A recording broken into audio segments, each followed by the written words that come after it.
A simple distinction between asset and liability can change your life drastically.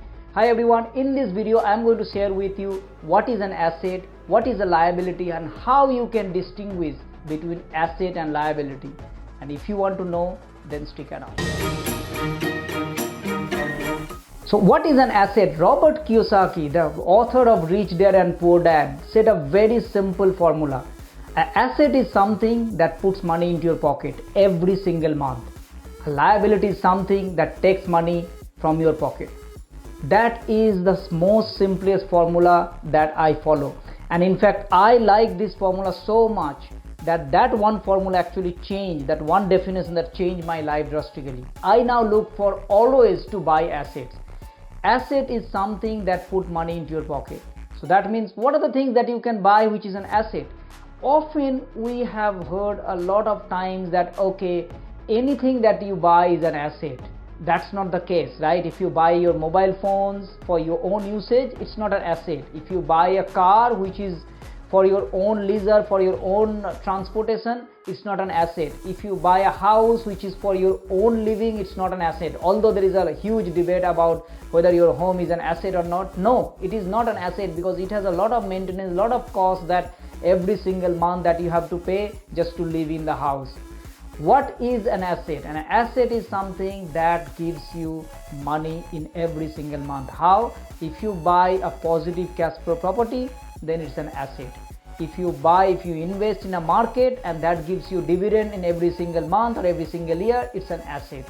If you buy or invest in a business, that business gives you income, it's an asset. So asset is something that is going to generate money every single year. And it sounds so simple, yet often when we buy things, we do not look into it.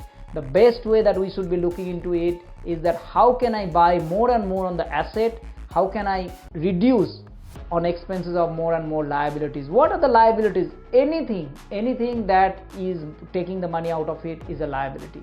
So go to your bank account and check what are the things that you are buying and that you are considering itself is an asset.